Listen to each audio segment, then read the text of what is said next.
Right, I do more than just move props around.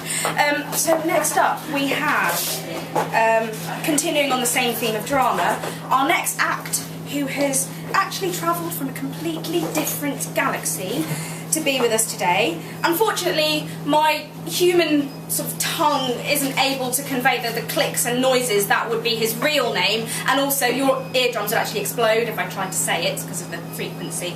So I'm going to have to call him Lee Mason, and I'm going to ask you to welcome Lee Mason to the stage! As someone mentioned, you need to imagine that I'm sort of a 6-foot praying mantis sort of character in some shiny pants with a rocket pack, something like that. Firstly, I have come a very, very long way to be here tonight. You could say I'm new here. And you'll have to excuse me for using this interstellar translation device to talk to you. And I'll excuse the fact that you don't have the cerebral capacity to imagine just how far I've travelled to be here. I've come a long, long way. I was born in the Blubbledy-Hoffen quadrant of the Craggle-Fraggle Bubbles, or whatever, never mind. More importantly, why am I here? My mission was to find intelligent life outside of our own galaxy. I found life. I'm yet to figure out a way to communicate with Earth's higher life forms, the birds, the dolphins, the elephants, and the shy, secretive giants you're yet to discover. They are as yet untouchable. So I find myself dealing with you and utilising your holy mundane language. No bother.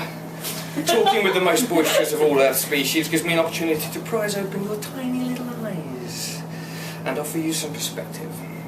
Let's face it, you do need all the help you can get. You really are quite blind.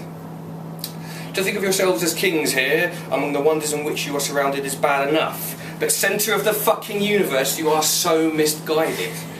And this place is too damn good for you. To cut a long story short, this planet is almost as rare as some of you think it is.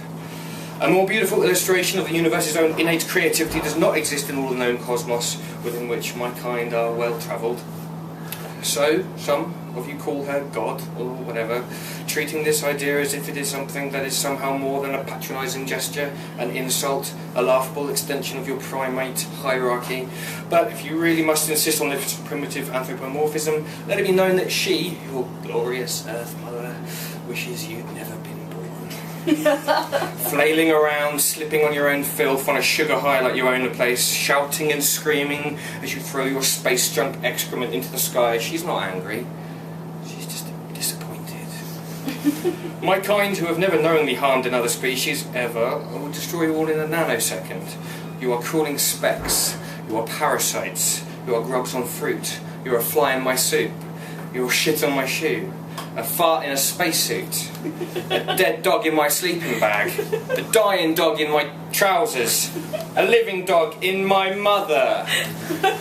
Seeing as a mass suicide pact with 7 billion willing participants is a little lot to ask for, and I can't just murder you all now, can I? I offer 3 simple things for you to consider. Firstly, stop taking things out of the earth, turning them into poison and plastic and throwing them into the ocean. It's your true birthplace and you really don't want to piss off the Kraken. Secondly, stop throwing rocks at each other, running away and then coming back to repeat. You look so silly blowing each other up.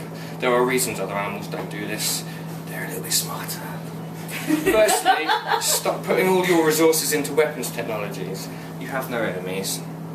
Soon, and thanks to your bad behaviour, you might find yourself with enemies, and your glorified pea shooters may as well be constructed out of fuzzy felt, and you'll wish you'd invested more time in space travel. So basically, do everything you already know deep down in your vitreous metaphorical hearts and sort your shit out. I'm simply planting seeds. Right, I'm going to have to wait until you've discovered the technology, which incidentally is lying in plain sight, to send me home. Until then, I'll be travelling around and gleefully belittling you in larger and larger numbers until you can indeed fold space, or I'm assassinated. Anyway, you'll be overjoyed to hear I'm done. I'm off to talk to some whales about tipping tectonic plates, quaking the earth, waking volcanoes, and toppling cities into the ocean with an acoustic barrage of song. Like I say, just planting seeds.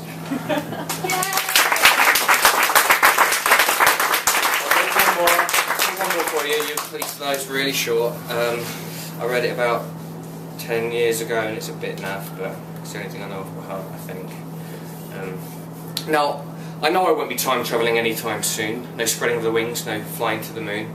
No flux or capacity. Anxiety is taking me and gravity is breaking me down. And what I really want to do is fly away, but I'm spinning in a spiral of the Milky Way. And the trees are made of paper, but the birds are flying digital. They're glitches in this perfect world. It's critical and pitiful, but nothing is true despite paradigm shift. And every single thing we love may well not exist, because nothing ever matters, or nothing in this game. As Gaia lies in bloody tatters, sipping acid rain, and the stars that turn have no sympathy for the eyes that burn all the powers that be, distracting from the chaos of the complicated self-inducing gas giant love symphonies. And the water's running red, and the heart's bled dry, and the core is coming inwards to a white noise lullaby. And none of us will be time travelling anytime soon, and none of us will be flying to the moon.